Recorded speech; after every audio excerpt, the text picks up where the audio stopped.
to you.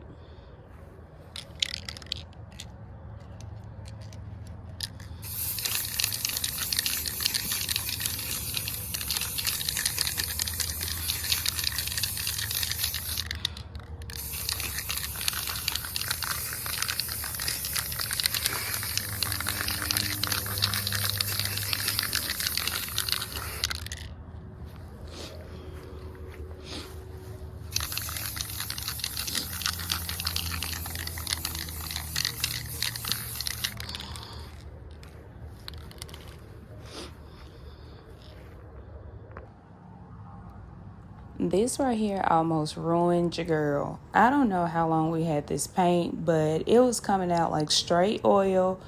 I shook it up plenty of times and it still was very, very oily. So at this point, I decided to take a break from the decor and move forward with my day.